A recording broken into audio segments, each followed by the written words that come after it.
हरे कृष्ण बंधुरा आजकेर पर्वेर आलोचनार विषय पहेला जानुआरी बुधवार तुलसी गाছে बेঁধে दिन এই একটি জিনিস মা লক্ষ্মীর আশীর্বাদে সকল প্রকার অভাব দূরে চলে যাবে। মূল পর্বে যাওয়ার আগে সকলের কাছেই অনুরোধ, যদি ভিডিওটি ভালো লাগে অবশ্যই একটি লাইক করে চ্যানেলটি সাবস্ক্রাইব করে দেবেন আর কমেন্ট বক্সে অবশ্যই লিখুন জয় মা লক্ষ্মী। চলে যাচ্ছি মূল পর্বে। সর্বপ্রথমে করুণাময় ঈশ্বরের কাছে এটাই প্রার্থনা করি, নতুন বছর যেন আমারও আপনার সকলেরই ভালো কাটে। আমাদের জীবনে ভগবানের আশীর্বাদ খুবই গুরুত্বপূর্ণ, তাই বছরের প্রতিটি দিনই ঈশ্বরের পূজা করতে ভুলবেন না। কথিত আছে যে প্রথম দিন যদি ভালো কাজ করা যায় তার ফল সারা বছরই পাওয়া যায়।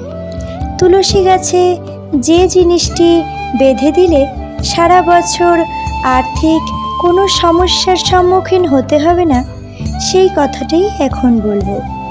সর্বপ্রথমে বছরের প্রথম দিন চেষ্টা করুন খুব সকালে ব্রহ্ম মুহূর্তে ঘুম থেকে উঠতে।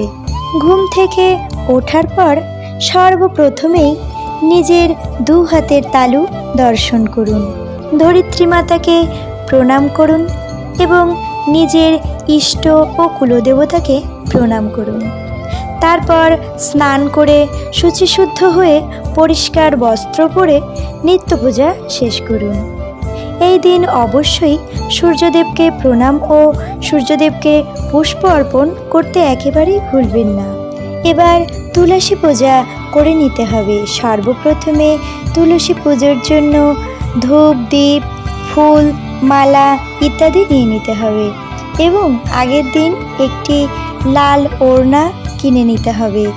এবার তুলসী দেবীর সামনে প্রথমে ধূপ দ্বীপ জ্বালিয়ে তুলসী দেবীকে জল অর্পণ করুন এবং পূজা শেষ করুন।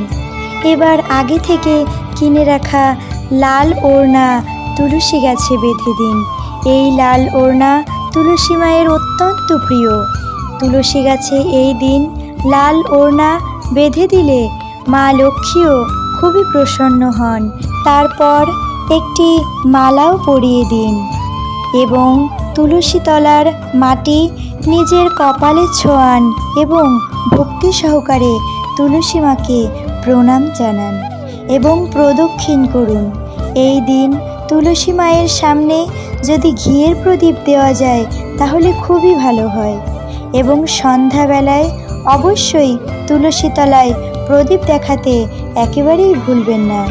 তুলসী মহারানীর পুজো করলে লক্ষ্মী নারায়ণও খুবই প্রসন্ন হন।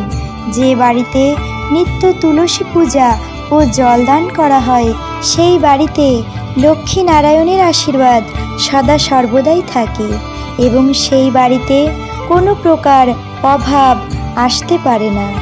তুলসী গাছ থাকলে শুধু যে মা লক্ষ্মী আশীর্বাদ করে থাকেন তাই নয়, যে বাড়িতে তুলসী গাছ থাকে সেই বাড়িতে কোনো প্রকার বাস্তু দোষ থাকে না এবং ওই বাড়িতে সকলে রোগমুক্ত থাকে।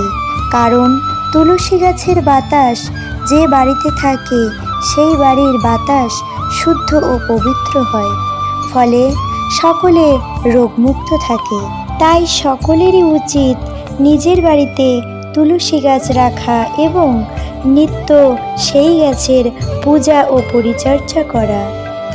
অবশেষে যে কথাটি বলবো তা হলো, এই দিন অবশ্যই নিরামিষ আহার গ্রহণ করবেন এবং বাড়ি পরিষ্কার পরিচ্ছন্ন ও ঝামেলামুক্ত রাখবেন। এই দিন বেশি বেশি হরিনাম নিন এবং সারা বছর লক্ষ্মী নারায়ণের আশীর্বাদ লাভ করুন। আজ ভিডিওটি এখানেই শেষ করছি। সকলেই ভালো থাকবেন এবং সুস্থ থাকবেন। হরে কৃষ্ণ।